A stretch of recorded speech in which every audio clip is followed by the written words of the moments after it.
Hey, day 47, and do you believe we've been in this house for a month and a half? It's kind of crazy how time flies when you're having fun. So I'm gonna just kind of show you a little preview and explain to you what we've been doing. Let me flip her around. Okay, I'm in the master bedroom, and what we have done is stolen the top of the baseboard. So the baseboard is in two pieces. You have a 1x6, and then you've got a little piece of whip-de-doo molding on top. And this is a newer piece of that. It's a little bit, it's not as wide as the original. But what happened is that because we have to replace some in other areas without having to replace all the baseboard, we stole the top of it out of here. And we are fixing this. This will go up here like so, and it will look just like. So what I had to do is basically, and I just messed that up. But I had to mud. Ted gave me a mudding job today.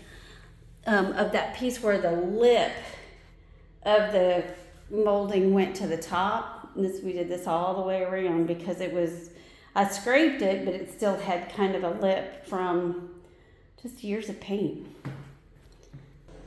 Okay, this is in the dining room. This is where that old top, it's a new 1x6 at the bottom, and it's an old piece that came out of that bedroom up on top. See, it matches what's in the dining room or in the living room, and we don't have to replace.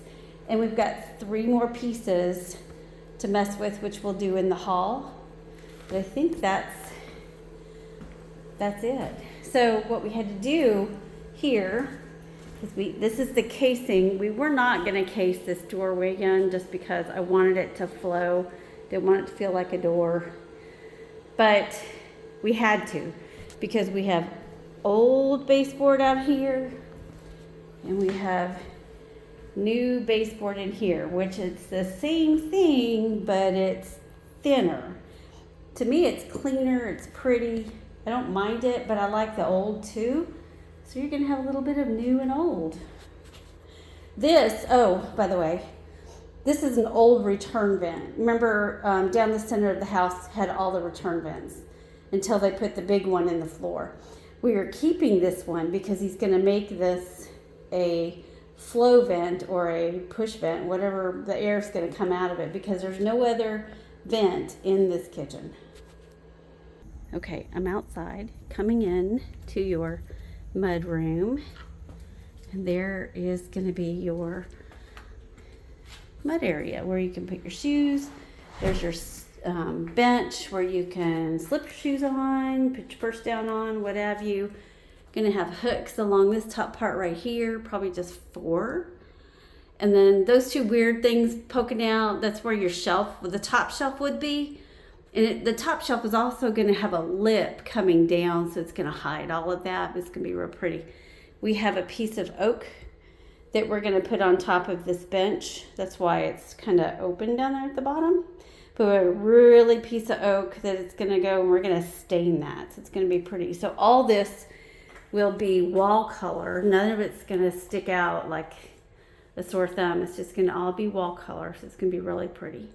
The other thing that we've been doing is pretty much spackling and just running all the baseboard. He's got all the baseboard up.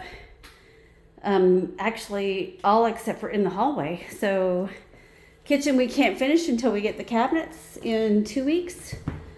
Excited about that. That's about it.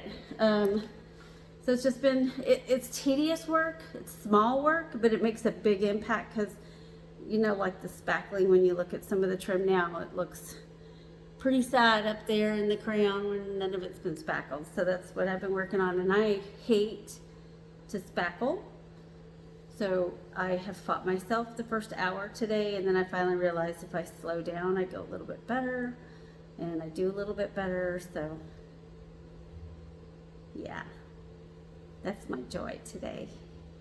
Have a great Thursday.